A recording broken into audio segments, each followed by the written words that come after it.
West Bengal state university second semester education মাইনরের স্টুডেন্টদের জন্য আমি একটা সাজেশন আজকে তোমাদের জন্য রেডি করেছি। তোমরা যারা এবার 2025 সালে পরীক্ষা দেবে, তো তোমাদের জন্য 15 মার্কসের বেশ কিছু কোশ্চেন আমি ইম্পর্টেন্ট করে দিয়েছি। প্রথমেই হচ্ছে মনোযোগের ধারণা বা সংজ্ঞা, মনোযোগ প্রক্রিয়ার বিভিন্ন প্রকার নির্ধারক বা শর্ত, এটা পড়তে হবে। তারপর স্মৃতি স্মরণক্রিয়া স্তর পর্যায় বা শিখন স্মরণক্রিয়ার সম্পর্ক। পাশে পাশে দেখবে আমি সালগুলো লিখে দিয়েছি যে কোনটা কোন সালে এসেছিল। প্রথমের কোশ্চেনটা 2023 আর 2019 এসেছিল, পরেরটা 2020।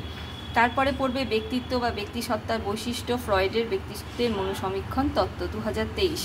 এরপরে পড়বে বৃদ্ধি ও বিকাশের পার্থক্য, শিশুর নৈতিক বিকাশে বিদ্যালয়ের ভূমিকা, এরিকসনের তত্ত্ব অনুযায়ী নৈতিক বিকাশের পর্যায়, এটা 2023 সালে এসেছিল।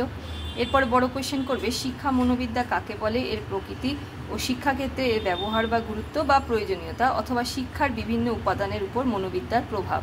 এবার 5 নম্বরে কিছু টিকা রেডি করবে। প্রথমে রেডি করবে মানব জীবনের বিকাশের নীতি, তারপর বৃদ্ধি ও বিকাশের পার্থক্য, দেখবে পাশে আমি সালগুলো দিয়ে দিয়েছি।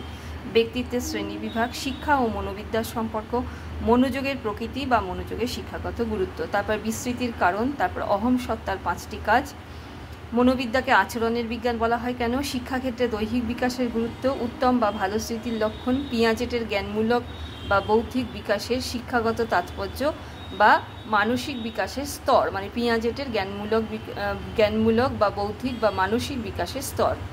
লাস্টে একটা এক্সট্রা কোশ্চেন দিলাম কোহলবার্গের নৈতিক বিকাশের তত্ত্ব। এখনও পর্যন্ত কিন্তু কোশ্চেনটা তোমাদের আসেনি সিবিসিএসদের, আগের বছর এনইপিদেরও আসেনি।